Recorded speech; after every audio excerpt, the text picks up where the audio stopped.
गट म्हणून नोंदणी करण्याचं काम चालू आहे. आता मुख्यमंत्री, देशभरातल्या मुख्यमंत्र्यांची पिकनिक दावोसला सुरू आहे.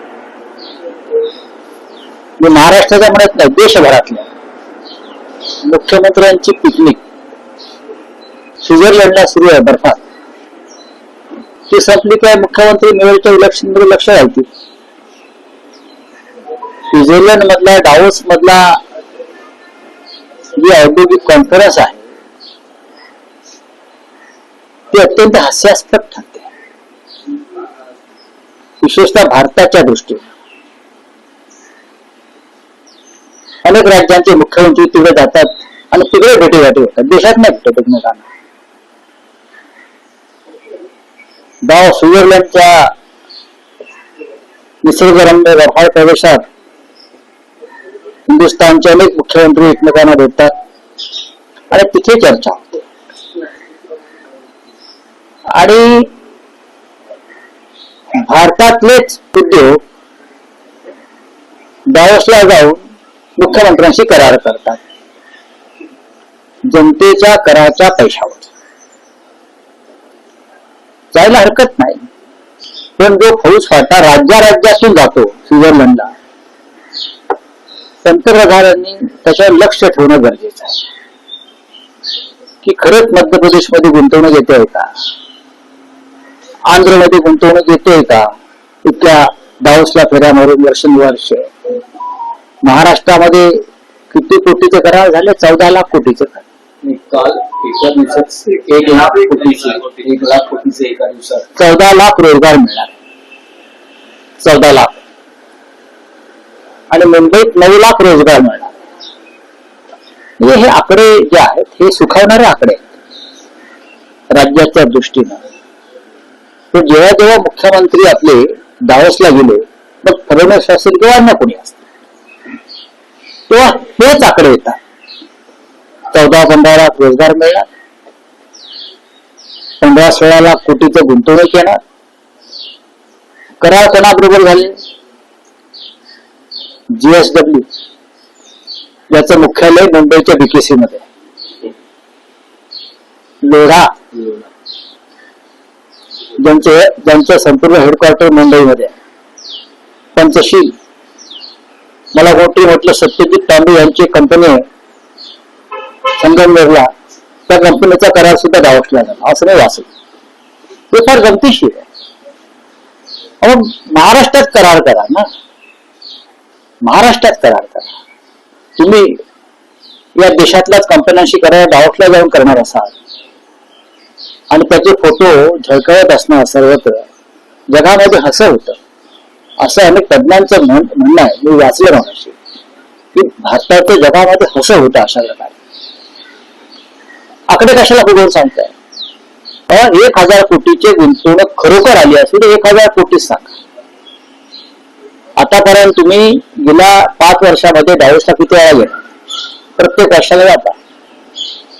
हे जर आकडे 5 वर्षातले पाहिले तर जवळजवळ 75 लाख कोटीच्या वर आकडे जातात. दाखवा गुंतवणूक कुठे आहे ती, आणि तुमच्या दौऱ्यामुळे किती खर्च होतो तेही या देशाला किंवा राज्याला दाखवा. हे मी सर्व राज्यांविषयी सांगतो, महाराष्ट्र प्रमुख आहे. ज्या गोष्टी तुम्ही मुंबईत बसून करू शकता त्यासाठी अशा प्रकारे संत कारांची पिकनिक करण्याची गरज नाही. हे जर आकडे खरे असतील तर मी स्वागत करतो. जे आकडे दिले जात आहेत ते खरे असतील तर मी स्वागत करतो. मुंबईमध्ये 9 लाख रोजगार निर्माण होणार आहे तर कोणत्या माध्यमातून होणार? कोणता उद्योग मुंबईत कोणत्या जागेवरती येणार? गौतम अडाणी जे धारावी घेत आहेत अख्खी आणि मुंबईचे अख्खे भूखंड घेत आहेत, ते 5000 रोजगार देऊ शकत नाहीये माझ्या माहितीप्रमाणे. तो हा 9-9.5 लाख रोजगाराचा आकडा आला कुठे? जनतेला फसवू नका आणि जनतेची तिजोरी लुटू नका, एवढंच मला या दावोसच्या निमित्तानं सांगायचं. भाजप नेत्यांशी बैठक झालेली आहे, तुमच्याकडे काय आतली माहिती आहे? माझ्याकडे आतली माहिती खूप आहे. आतली माहिती इतकीच आहे की शिंदेला कोणी झूक घालत नाही मेयर पदासाठी. आणि मुंबईच्या मेयर पदासाठी प्रथमच इतिहासामध्ये शिवसेना म्हणून घेणाऱ्यांना, बाळासाहेब ठाकरेंचा फोटो लावणाऱ्यांना दिल्लीत जाऊन गुजराती नेत्यांच्या पायाशी बसावं लागतंय. याच्यासारखं अपमानास्पद दुसरी गोष्ट मला दिसत नाही. एक आहे की विषय असणार असं ते म्हणू शकतात ना, त्यांच्याकडे आकडा आहे असं दिसतोय. राऊतसाहेब, कल्याण डोंबिवली महापालिकेतली स्थिती दिवसेंदिवस विचित्र होताना दिसते आहे. तुमचे 2 नगरसेवक यापूर्वी नॉट रिचेबल होते, आणखी 2 नगरसेवक आणि प्रत्येकावरती कायदेशीर कारवाई सुरू आहे. जे गट बनवण्यासाठी उपस्थित राहत नाहीये त्यांच्यावर अपात्रतेच्या संदर्भातली कारवाई सुरू आहे आणि ती कारवाई यशस्वी होते.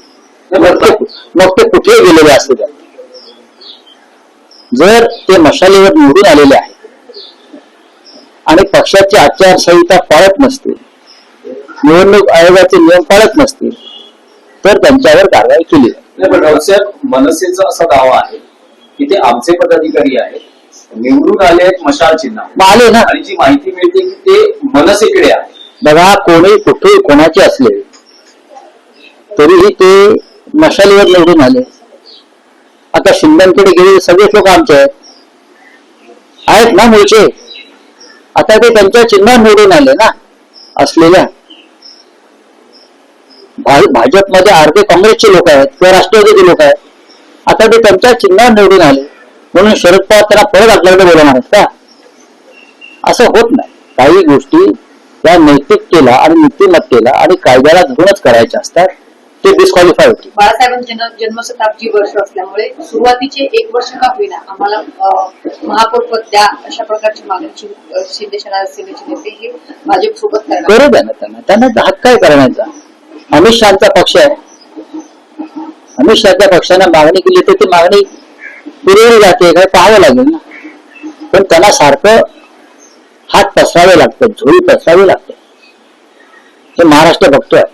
बाळासाहेबांचं नाव घेऊ नका. बाळासाहेबांच्या शताब्दीशी तुमचा काही संबंध नाही, लक्षात घ्या.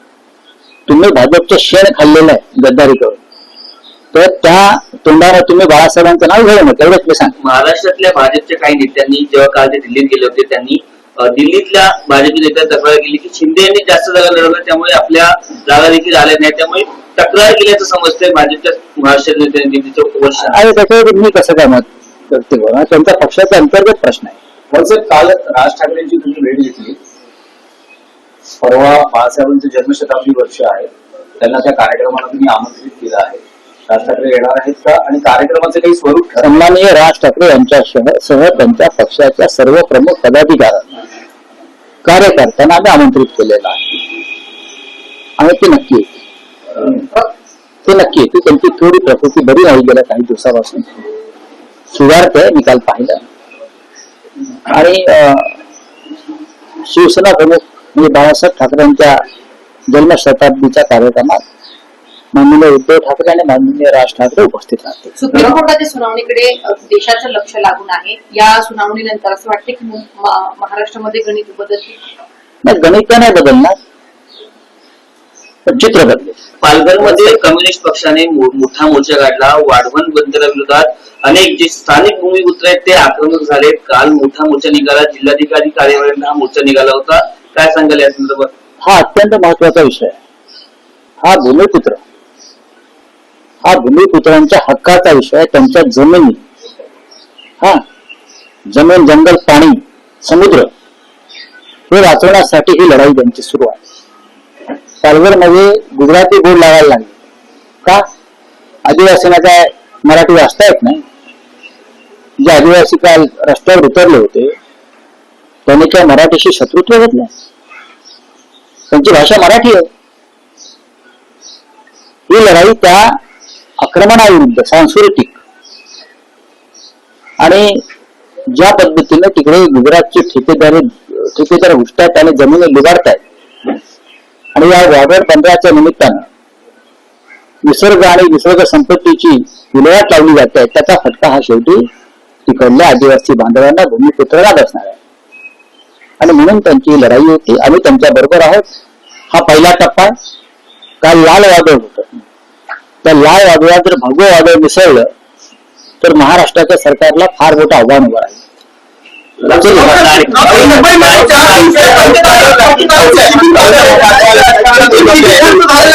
राजकारणातला विषय आहे. नितीन नवीन यांची काल भाजप अध्यक्षपदी निवड झाली. त्यावेळेस पंतप्रधान असं म्हणाले की नितीन नवीन हे आता आमचे बॉस आहेत आणि मी कार्यकर्ता आहे. कधी काही ते प्रधान सेवक होतात, ते प्रधान सेवकासारखे वागत नाहीत. 10 लाखाचा सूर घालतात, 25 लाखाचा गॉगल घालतात, 15 लाखाचा पेन लावतात, विशेष विमानानं पंचतारांकी सुविधांसह जगभरात फिरतात. प्रधान सेवक जो असतो, जनसेवक असं वागत त्याच्यामुळे ही बोलायचाच भात आणि बोलायचीच कडी. नितीन नवीन हे अध्यक्ष जरूर झाले, पण त्यांना ते अधिकार आहेत का, ते स्वातंत्र्य आहे का काम करण्याचं? एक अनोळखी चेहरा खुर्चीवर बसवून खुर्चीच्या मागून सूत्र हलवण्याची जी सवय आहे ही नरेंद्र मोदी आणि अमित शहाची आहे. ते कोणालाही काम करू देत नाही. पक्ष आणि सत्ता आपल्या ताब्यात राहावी यासाठी ते बिनचेहऱ्याची माणसं मुख्यमंत्री पदावर आणि पक्ष संघटनेच्या पदावर नेमतात. नवीन हे एका राज्याचे मंत्री होते फार तर, आणि ते एका सामान्य घरातले वगैरे अजिबात नाही. त्यांचे वडील फार मोठे नेते होते, मंत्री होते, 4 वेळा आमदार होते आणि घराणेशाहीतूनच नवीन पुढे आलेले आहेत. वडिलांचा मृत्यू झाल्यावर त्या जागेवर 4 वेळा नितीन नवीन निवडून आले, मंत्री झाले. मस्त आहेत ते. त्या सामान्य घरातल्या कार्यकर्त्यावर शब्द जे वापरले आहे ते चुकीचे आहे. पार पडलेलं आहे शिंदेच्या सूचनेचं. त्यातून किती खर्च झाला त्याच्यावरती त्या बाबतीत काय माहिती?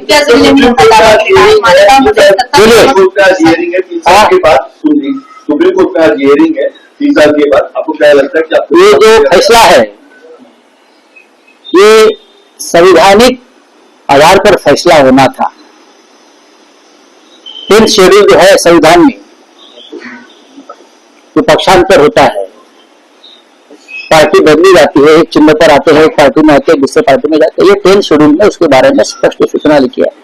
ये लोग डिस्क्वालीफाई होने चाहिए थे और उसका फैसला 3 साल में नहीं 3 महीने में आना चाहिए था.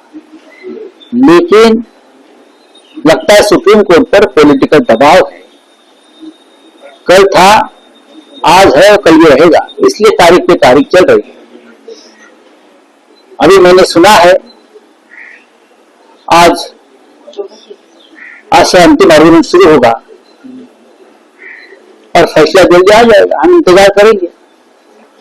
अगर हमारी न्यायपालिका सचमुच फैसला देना चाहती है तो 1 घंटे में दे सकती है. सब कुछ सब जनता भी जानती है और सुप्रीम कोर्ट भी जानता है क्या हुआ है. लेकिन सुप्रीम कोर्ट कौन चला रहा है? सुप्रीम कोर्ट प्रधानमंत्री मोदी, अमित शाह चला रहे हैं. का पुरावा नहीं. आज उम्मीद है कि आपको उसका रिजल्ट आएगा, कुछ प्रॉब्लम नहीं होगा इसमें? हम तो उम्मीद 3 साल पहले करते थे, लेकिन चुनाव आयोग, दिल्ली का मुख्य चुनाव आयोग, वो राजनीतिक दबाव में फैसला इसने सुनाया और पार्टी एकनाथ शिंदे को दे दी. हम सुप्रीम कोर्ट में चले गए. सुप्रीम कोर्ट हमारी बात सुनने को तैयार नहीं अभी तक, तो हम उम्मीद कैसे करें? लेकिन लगता है कि आज अगर बात हो जाएगी सुप्रीम कोर्ट में हमारे वकीलों की, तो हम बोल सकते कि हाँ फैसला आ जाएगा. जो भी आना है फैसला आने दो.